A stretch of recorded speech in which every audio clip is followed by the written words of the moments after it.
Uma nova fronteira agrícola tem se aberto para a expansão da produção brasileira. Terras onde predominam os solos arenosos são responsáveis hoje por uma parte significativa da produção de soja, milho, algodão, melão, manga e madeira para celulose, entre outros produtos. Essa expansão só é possível graças à adoção de novas tecnologias associadas a ajustes no manejo de correção e adubação do solo, como o aumento dos teores de matéria orgânica de controle de pragas, doenças e plantas invasoras. Sobre as perspectivas de intensificação do cultivo do milho em solos arenosos, eu converso agora com Flávia Santos, pesquisadora da Embrapa Milho e Sorgo. Seja bem-vinda aqui ao programa. Obrigada, Marcelo. É um prazer, falar desse tema tão importante hoje aí para você e para esse público que está nos assistindo. Flávia, para a gente começar, eu gostaria que você explicasse aí as características dos solos arenosos e como que eles podem contribuir para as diversas culturas. Bom, acho que é importante a gente primeiro classificar o que são solos arenosos, Solos arenosos estão dentro da classe dos neossolos quartzarênicos, mas o que é isso? São solos que têm menos de 15% de argila, mais de 70% de areia e menos de 1% de matéria orgânica em sua fração. E eles hoje correspondem a 8% das áreas do Brasil, em torno de 15% das áreas do Cerrado e mais ou menos 20% das áreas do Matopiba, que é uma das últimas fronteiras agrícolas aí do país, que corresponde aí a partes dos estados do Maranhão, Tocantins, Piauí e Bahia. Então a gente vê a especificidade desses solos, e eles estão presentes então de norte a sul do país, em todas as regiões. E esses solos, eles foram incorporados recentemente ao cultivo. Isso é importante destacar, a partir da década de 70, 80, favorecidos pelo menor preço da terra, esse é um grande fator, E eles se encontram basicamente em áreas de relevo plano, e isso é bastante favorável à mecanização dessas áreas, E também pelo fato que as áreas argilosas, mais férteis, já estavam sendo cultivadas. Então é natural, numa propriedade, numa área, que você primeiro explore as áreas mais férteis e depois você vai expandindo para as menos férteis. E uma característica também importante desses solos é que eles retêm menos fósforo, Fósforo é um nutriente limitante para o crescimento de plantas, e esses solos têm essa vantagem de reter pouco fósforo. Outra coisa interessante desses solos, que torna esse tema muito relevante para a gente discutir aqui hoje, é o fato de que grande parte deles estão sob pastagem degradadas. Então, a gente usar as tecnologias, fazer os manejos adequados, nós vamos conseguir recuperar áreas muito extensas do nosso país, E assim a gente tem áreas no oeste da Bahia, Mato Grosso do Sul, Mato Grosso, nós temos áreas em São Paulo, Minas, norte do Paraná, e o avanço nas pesquisas, principalmente com sistemas conservacionistas, integração lavoura-pecuária, integração lavoura-pecuária-floresta, é que propiciou o cultivo mais sustentável desses solos. Agora, por outro lado, eles têm grandes limitações, que têm que ser aqui muito destacadas, para o produtor de milho ficar bem atento. Por exemplo, são solos normalmente muito ácidos, pobres em nutrientes e matéria orgânica, E tem uma baixa retenção de água, o que é bastante complicado, como eles têm uma fração areia muito elevada. E a estrutura deles é muito frágil, estrutura em grãos soltos, então isso são solos que estão muito propensos à erosão. Eles podem atingir grandes temperaturas, E também são solos que apresentam problemas com nematóides. É muito bacana isso que você falou, porque o solo realmente tem que ter um cuidado especial, E com as novas tecnologias que estão surgindo, é possível fazer esse melhoramento, Em lugares aí que você citou, que talvez a gente poderia imaginar que nem pudesse ter cultivos tão importantes da nossa agricultura. E de repente a gente consegue perceber que o melhoramento que é feito no solo, o trabalho que é feito aí no solo, consegue então aí de uma certa maneira responder a essas culturas. E já para começar falando delas, eu queria que você falasse então sobre o cultivo do milho em solos arenosos. Como é que é feito esse cultivo? É isso aí. Bom, o milho, como uma das principais culturas do nosso país, ele também tem sido muito cultivado nesses tipos de solo. Agora, a gente precisa entender que esse solo vai demandar um manejo mais refinado, então o produtor precisa observar isso. Naturalmente, esses solos têm um menor potencial produtivo, né? E principalmente se mal manejados, a gente pode ter sérios problemas aí de safras, né, ruins. Então, a gente precisa ter ideia também, o produtor precisa saber que o investimento inicial nesses solos ele é mais elevado, né, se comparado com o solo argiloso. Porque, como eu falei, né, o nível de nutrientes deles é muito baixo. Então, você aplicando tecnologias e manejo ao longo dos anos, né, com certeza você vai diminuindo, né, essa necessidade de investimento vai diminuindo e você tem condições de ter retorno, sim, financeiro, cultivando bem esses solos.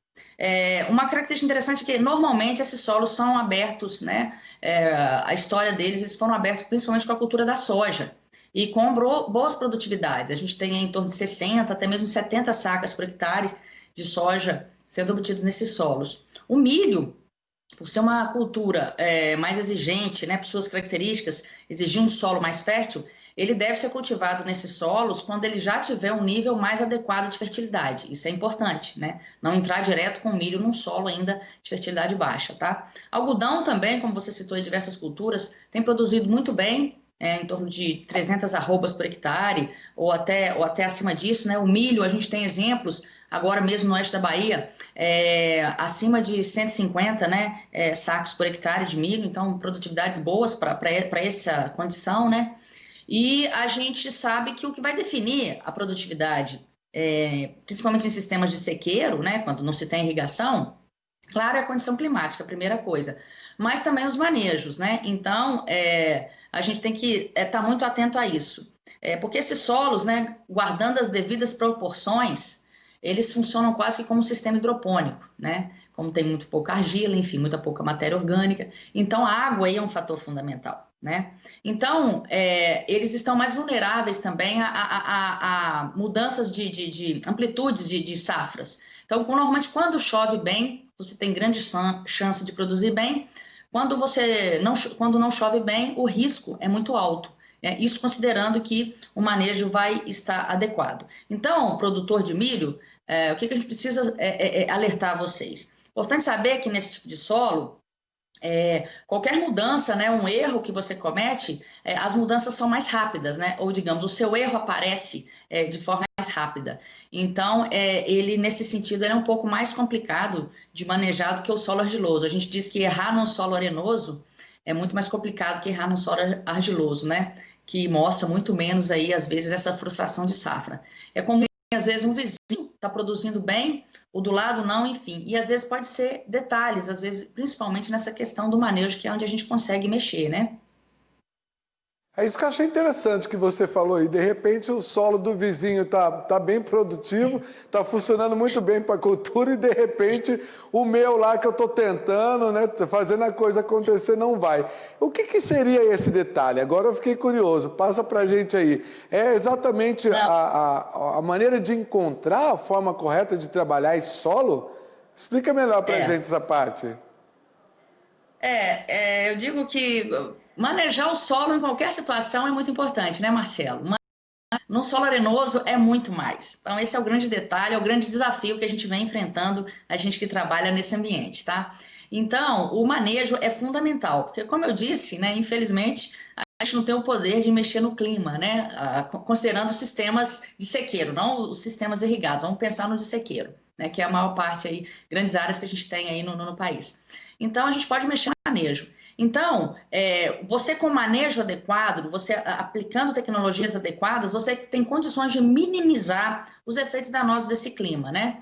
Então, tanto é que esses solos, como você comentou bem, eles eram considerados inapropriados para o cultivo. Se você olhasse antes, né, inclusive na aptidão agrícola deles, eles eram inapropriados, principalmente culturas anuais.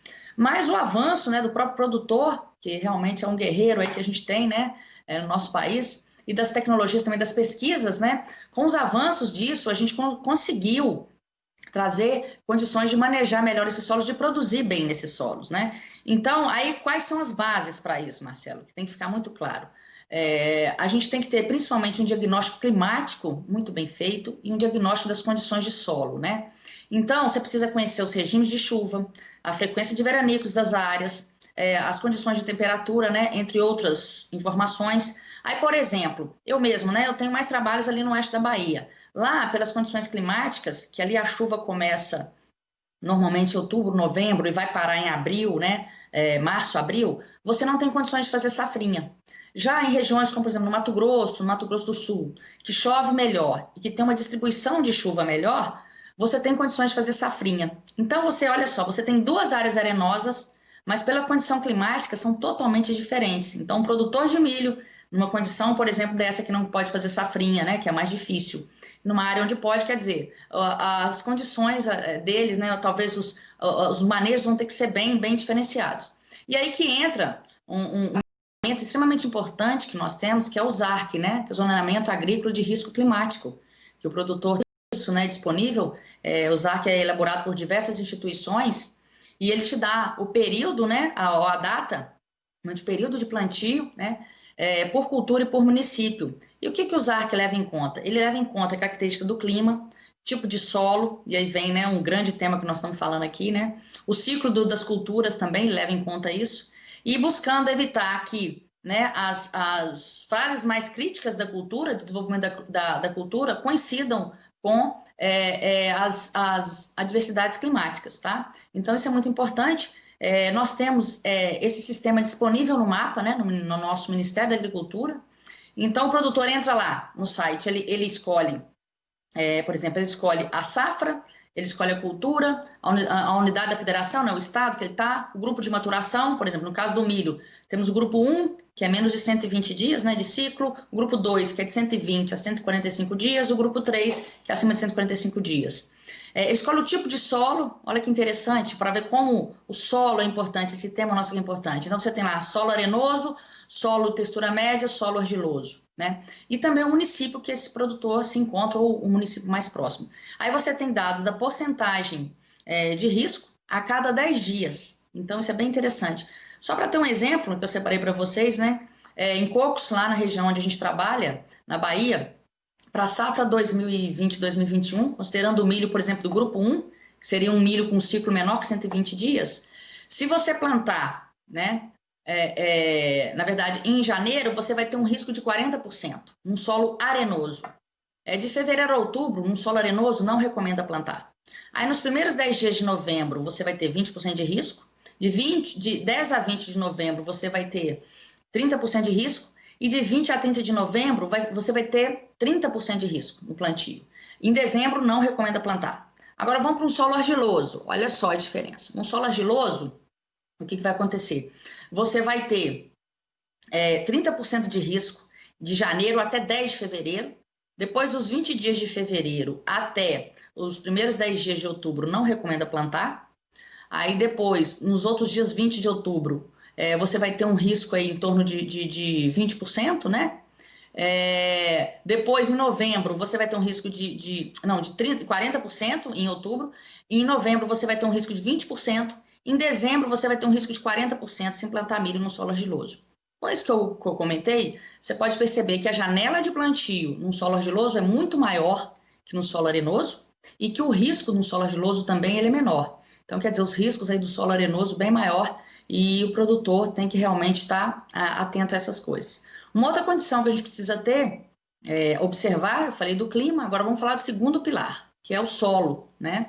O solo, por exemplo, o produtor tem que fazer análise e pedir, por exemplo, quando ele estiver no solo arenoso, é importante ele pedir o fracionamento da fração areia, né? Das areias. Então, solos arenosos, mas que tem uma proporção de areia fina maior, são solos que você vai ter um menor risco de perdas. Por quê? São solos que, de certa forma, têm um pouco de maior retenção de água, maior proteção da matéria orgânica, um pouquinho mais de acúmulo, né? Então, isso é uma coisa muito importante. Outra coisa que acontece também, que é importante o produtor estar observando, até nos solos que nós trabalhamos lá na Fazenda Trijunção, no oeste da Bahia, a gente observou isso, é que você tem um aumento de teor de argila em profundidade no perfil de solo. Isso também dá uma nova dinâmica, principalmente de água no solo. Então, se você comparar esse solo com o aumento de teor de argila em profundidade, com um solo onde o perfil é mais homogêneo, digamos, arenoso em toda a sua extensão, O solo onde você tem uma argila aumentando em profundidade também vai te dar uma condição melhor de acúmulo de água, né? Uma menor taxa de infiltração, então também uma área mais apropriada para o cultivo. Observar também o teor de matéria orgânica, isso é importantíssimo, né? E uma outra coisa, Marcelo, nós estamos falando aqui do milho, mas a gente sabe que a gente não pode focar hoje só numa cultura. Nós temos que focar em sistemas de produção e nesses solos, então, isso é fundamental, é primordial. Então, a gente tem que pensar em outras culturas, tá? Né? Juntamente com o milho, como, por exemplo, sorgo, né? Inclusive é uma cultura que tem uma resistência maior a déficit hídrico, uma tolerância, na verdade, maior a déficit hídrico, né? A própria soja, pastagens, plantas de cobertura, estejam elas em rotação ou em consorciação. E isso é extremamente importante pensando aí em cobertura de solo, né? A gente tem que ter esses solos cobertos sempre, porque para a gente ter aumento de matéria orgânica, quebrar ciclo de doenças e ter uma proteção maior, né? Aí também a gente precisa pensar, né, em perfil de solo. Então, é importantíssimo as técnicas da calagem, da gessagem bem aplicadas, de acordo com as recomendações, né? E para que a gente possa ter raízes crescendo em profundidade, acessando a maior quantidade de nutrientes e de água. Então, a gente tem a importância de uma incorporação bem feita do calcário, e, inclusive, nós estamos em investigações que, normalmente, esses solos arenosos, neles estão sendo aplicadas maiores doses de calcário que nos argilosos. E os produtores, né, comentam que se for aplicar a dose normalmente recomendada pelos manuais atuais de recomendação, a produção não é boa, tá? Então, aparentemente, a gente tem já algumas informações que a reação nesse solo, né, do calcário, ela é bem menor. Claro, o solo tem menos dreno, né, pouca matéria orgânica, pouca argila, mas esse é um assunto que a pesquisa nós estamos investigando e a gente espera dar um retorno breve aí para o produtor. Uma coisa importante também, bem peculiar do manejo de solo arenoso, da fertilidade, é a questão das aplicações, né, que você tem que fazer, no caso, a correção inicial do solo, que, como eu disse, é pobre. E aí, as aplicações, normalmente, a lanço incorporadas, principalmente do fósforo, nesse caso, ela é mais efetiva, porque como você tem menos argila, você retém menos fósforo. Então, isso é uma característica interessante, né, que o produtor pode fazer essa técnica mais segura em relação, por exemplo, ao argiloso. Outra coisa que o produtor tem que atentar nesse solo, principalmente quando estiver, né, iniciando os cultivos. O potássio, normalmente, é demandado em altas doses. Então, a potassagem também é muito importante nesses solos. Porque se você aplicar, normalmente, as quantidades, né, um pouco mais elevadas no sulco, você pode ter problema de salinidade, né, de queima aí, no caso, né, atrapalhar o desenvolvimento de raízes. Então, essa aplicação a lanço incorporada, ela também é desejável. Enfim, essas são particularidades que nós vamos corrigir esse solo e depois nós vamos entrar com plantio direto, sistemas mais conservacionistas, que são fundamentais.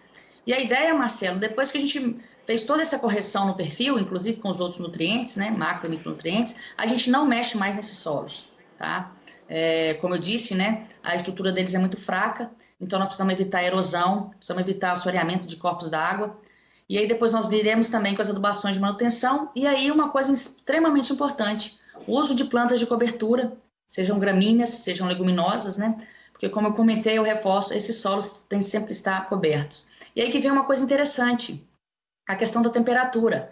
Nós temos dados, né, informações que nas horas mais quentes do dia esse solo pode atingir, ele estando descoberto, acima de 70 graus centígrados, né? Isso é muito alto. Para você ter uma ideia, Marcelo, a germinação do milho ideal, ela vai ocorrer numa temperatura de 25 a 30 graus. Acima de 40 graus você já tem problema na germinação. Então pensa bem o prejuízo que uma temperatura, por exemplo, de 70 graus pode causar na germinação, que é justamente uma fase inicial, né, de desenvolvimento das culturas. Você também tem que acima de 30 graus você começa a ter prejuízo também no desenvolvimento de raízes. Então raiz é tudo, né, numa planta, enfim. E também a desenvolvimento inicial das plantas, com temperaturas mais altas, você pode também causar, a gente fala estrangulamento ou degola dessas plântulas e elas virem a senescer, né?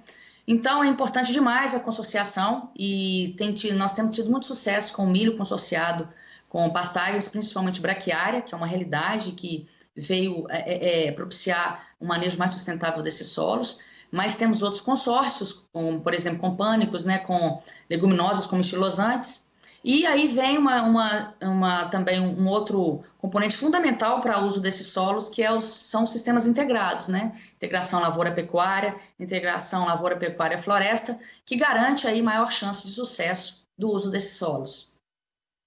A gente vive num momento, conforme você relatou muito bem aí, né, de saber utilizar muito bem o solo. Não é deixar ele lá à revelia mesmo, né? Tipo, usar para todos os aspectos de produção possíveis. No momento em que se fala muito sobre meio ambiente, sobre os cuidados que se deve ter com o solo, com a água, com o próprio meio ambiente, se ali onde está sendo feitas as culturas. Você acredita que os solos arenosos, quando tomados os devidos cuidados, dá sim para fazer essa produção conjunta com outras culturas, conforme você relatou? O produtor ele está preocupado e está evoluindo para essa questão, ele estudou mais, ele está atento, e a contrapartida de vocês aí na conscientização melhorou também essa questão? Sim, com certeza, Marcelo. Isso aí é um ponto-chave, né? Como eu disse, para trabalhar esses solos demanda realmente muito conhecimento, muita seriedade, muita pesquisa, porque por todas as situações que eu comentei, eles são bem, digamos, delicados. Então, a gente tem aí, a gente vai ressaltar, então, uma coisa extremamente importante, que são as pesquisas, né? Dar importância às pesquisas, desenvolvidas por diversas instituições. A Embrapa mesmo, nós temos sido atentos a esse tema. Então, nós já tivemos projetos importantes nessa linha, como o Fragisolos, os Arenossolos. Estamos agora com um projeto que até eu coordeno, projeto Trijunção, que a gente faz, esse projeto é conduzido no oeste da Bahia, né? Sobre solos arenosos. Esse é o tema principal desse projeto, focado em solos arenosos, né? Então, a gente tem uma estação experimental, né, nessa fazenda Trijunção, né, no município de Entre Cocos e Jaborandi, na Bahia. E a gente tem que destacar também, Marcelo, trabalhos importantes de outras instituições, como, por exemplo, a Fundação Mato Grosso e a ProSoja, que também tem uma estação experimental em solos arenosos, né, em Campo Novo do Parecis. Nós temos também a Cocamar, né, com trabalhos bem relevantes nessa linha, com solos arenosos. A Unoeste, na pessoa aí forte do professor Edemar Moro. E temos outros colegas, estou citando apenas alguns, né, sem desmerecer os demais, mas que estão focados em desenvolver trabalhos com esse tema. O projeto Trijunção mesmo, a gente conseguiu concretizar, né, o esforço conjunto da Embrapa e da Fazenda Trijunção em buscar a produção sustentável para solos arenosos.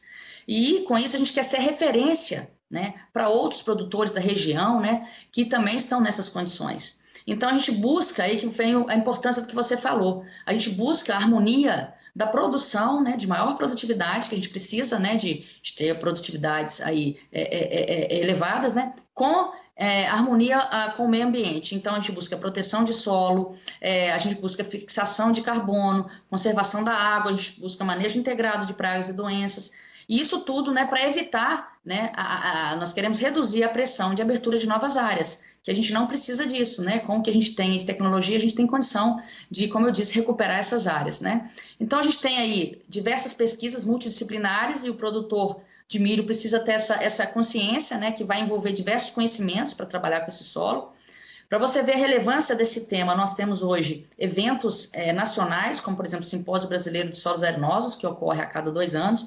Nós temos evento internacional, a gente tem a Conferência Global de Solos Arenosos, que esse ano ocorreria nos Estados Unidos, em maio, foi cancelado pelo problema da pandemia, mas que mostram aí os estudos, né? E o conhecimento sendo buscado e que o produtor também precisa acessar isso para produzir melhor e com maior lucro e eficiência.